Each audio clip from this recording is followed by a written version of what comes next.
সবাইকে নমস্কার জানাই। আজ এই ভিডিওতে আমরা শিখব কিভাবে ব্যাটারি সহ একটি ইনভার্টার ইনস্টল করতে হয় এবং অপারেশনের জন্য এটিকে ডোমেস্টিক ওয়্যারিং এর সাথে সংযুক্ত করতে হয়। উদ্দেশ্য: ভিডিওর শেষে আপনি ইনভার্টার ইনস্টল করার জন্য সঠিক রেটিং বেছে নিতে সক্ষম হবেন, ঘরে ইনভার্টারের জন্য সঠিক জায়গা চয়ন করতে সক্ষম হবেন, ব্যাটারির সঠিক রেটিং এবং ইনভার্টার রাখার সঠিক জায়গা বেছে নিতে পারবেন, ইনভার্টার ইনস্টল এবং লোডের সাথে কানেকশন করতে সক্ষম হবেন, সাপ্লাই মেইনসের অন এবং অফ এতে ইনভার্টারের ভালো কার্যকারিতা পরীক্ষা করতে সক্ষম হবেন। আসুন এই অনুশীলনটি করার জন্য সরঞ্জাম, উপকরণ এবং সরঞ্জামগুলি সংগ্রহ করি।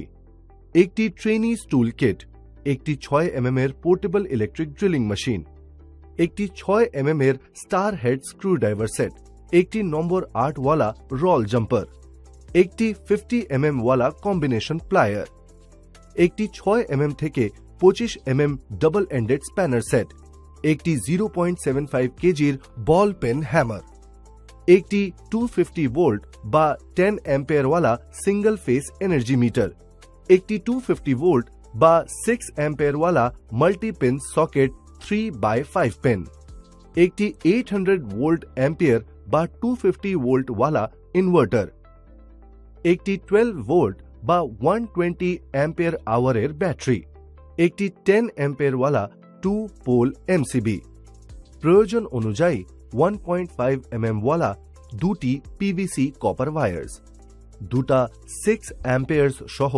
এমসিবি সিঙ্গল পোল, লাল এবং কালো রঙের স্ট্যান্ডার্ড অটো ওয়্যার্স।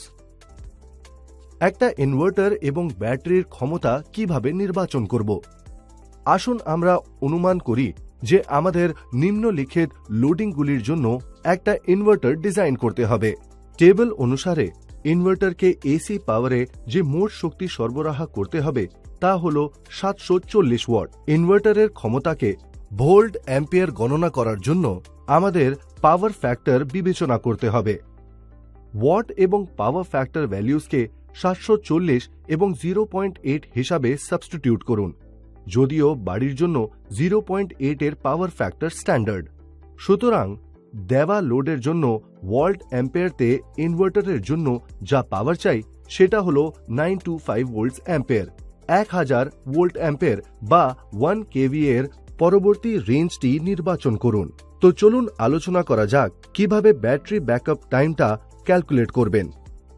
ধরুন আপনার কাছে 120 অ্যাম্পিয়ার আওয়ার ক্যাপাসিটির সাথে একটি ইনভার্টার ব্যাটারি রয়েছে, 12 ভোল্টের ইনপুট ভোল্টেজ এবং 80% ডিসচার্জ এফিসিয়েন্সি আছে। ফর্মুলাতে ভ্যালুসকে সাবস্টিটিউট করুন। ব্যাকআপের সময় ইজ ইকুয়াল টু 120 গুণ 12 গুণ 0.8 divided by 740 is equal to 1.55 ঘন্টা, প্রায় 1 ঘন্টা 30 মিনিট বা 90 মিনিট। পদ্ধতি: প্রথম টাস্ক নির্বাচন করুন ডোমেস্টিক ওয়্যারিং এ কানেক্ট করার জন্য ব্যাটারির সাথে ইনভার্টারকে ইনস্টল করুন। প্রথম ধাপ: বাড়ির মোট কানেক্টেড লোডের কথা মাথায় রেখে ইনভার্টারের সঠিক রেটিং নির্বাচন করুন, যেমন ফ্যান, ল্যাম্প ইত্যাদি। ইনভার্টারের রেটিং কি এর 60% ক্ষমতার বেশি হওয়া উচিত নয়। একটি 100 ওয়াট ইনভার্টারের জন্য মোট লোড 60 ওয়াটের বেশি হওয়া উচিত নয়। দ্বিতীয় ধাপ: ইনভার্টার ইনস্টল করার জন্য সঠিক জায়গাটি বেছে নিন, যা খোলা এবং ভালো। ইনভার্টারের ইনস্টলেশনের স্থানটি ডাবল পোল সুইচ এবং এনার্জি মিটার পজিশনের কাছাকাছি হওয়া উচিত। তৃতীয় ধাপ: ব্যাটারি ইনস্টল করার জন্য সঠিক জায়গা চয়ন করুন, যা ইনভার্টার এবং খোলা জায়গার কাছাকাছি হবে। চতুর্থ ধাপ: ইনভার্টার আর ব্যাটারি একে অপরের কাছাকাছি ইনস্টল করুন।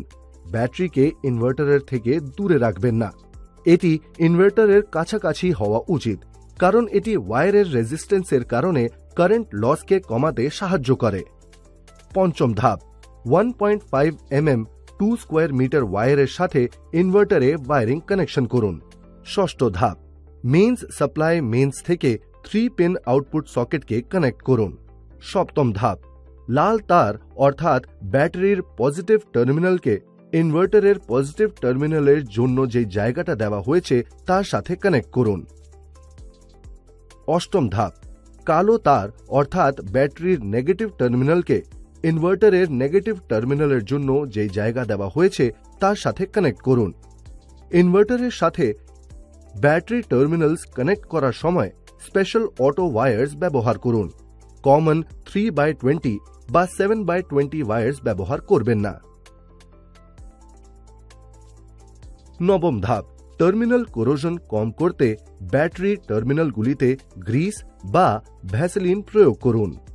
দশম ধাপ, কানেকশনটি সম্পূর্ণ করুন। ইনভার্টার আউটপুট সকেট থেকে আউটপুট নিন এবং লোডকে পাওয়ার দেওয়ার জন্য ব্যবহার করুন। লোডের সাথে ইনভার্টারকে কানেক্ট করার জন্য শুধুমাত্র 1/18 ওয়্যার ব্যবহার করুন এবং 3/20 বা 7/20 ওয়্যার্স ব্যবহার করবেন না।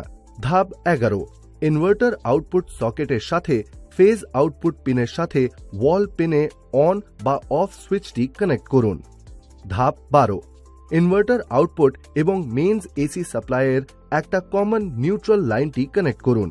ত্রয়োদশ ধাপ, সুইচেসের সাথে ইনভার্টার আউটপুট সকেটের সাথে ফেজ লাইনের জন্য শুধুমাত্র একটি ওয়্যার কানেক্ট করুন। চতুর্দশ ধাপ, শুধু ইনভার্টার আউটপুটের সাথে একটি বাল্ব, একটি ফ্যান এ এবং 2 পিন সকেটে কানেকশন দিন। ধাপ 15, ঘরের বাকি ডিভাইসগুলিকে সরাসরি মেইনস এসি লাইনের সাথে কানেক্ট করুন, যেমন টিউবলাইট, ফ্যান বি এবং 3 পিন সকেট। লো ওয়াটেজ লোডকে পাওয়ার অফ টাইমের সময় শুধুমাত্র 2 পিন সকেটের সাথে কানেক্ট করতে হবে। এই সকেটের সাথে হেভি লোড কানেক্ট করা উচিত নয়, যেমন হিটার, গিজার, এইচপিতে মোটরস ইত্যাদি। ধাপ 16, পাওয়ার অফের সময় ইনভার্টারের অপারেশন চেক করুন এবং তারপরে পাওয়ার ফিরে আসবে। যদি মেইন সাপ্লাই অন থাকে তাহলে ইনভার্টারের সাথে কানেক্টেড লোডকে মেইন এসি সাপ্লাই এবং বাকি ডিভাইসেস পাবে, যেগুলি সরাসরি মেইনস এসি সাপ্লাই এতেও কাজ করবে। পাওয়ার শাটডাউনের সময় ডিভাইস যা সরাসরি এসি মেইনসের সাথে কানেক্টেড কাজ করা বন্ধ করে দেবে এবং ডিভাইস যেইগুলি ইনভার্টারের সাথে কানেক্টেড সেগুলো ইনভার্টার আউটপুটে কাজ করতে থাকবে। যখন মেইনস এসি সাপ্লাই ফিরে আসবে, ইনভার্টার আবার লোডকে তার আউটপুটের সাথে কানেক্ট করে দেবে। এই ভিডিওতে আমরা আলোচনা করলাম যে ইনস্টল করার জন্য ইনভার্টারের সঠিক রেটিং কিভাবে সিলেক্ট করবেন। এর ব্যাটারি ক্যাপাসিটি সিলেক্ট করুন, ব্যাটারি ব্যাকআপ টাইম ক্যালকুলেট করুন, ডোমেস্টিক ওয়্যারিং এর সাথে কানেক্ট করার জন্য ইনভার্টারটি ব্যাটারির সাথে ইনস্টল করুন এবং ইনভার্টারকে তার ভালো পারফরম্যান্সের জন্য সাপ্লাই মেইনসের অন এবং অফের জন্য পরীক্ষা করুন। আমি আশা করি যে এই ভিডিওটি দেখার পরে আপনি ডোমেস্টিক ওয়্যারিং এর জন্য একটি ব্যাটারির সাথে সিলেক্ট ওয়্যার আপ এবং টেস্ট করতে পারেন। ধন্যবাদ এবং আপনার দিনটি সুন্দর কাটুক।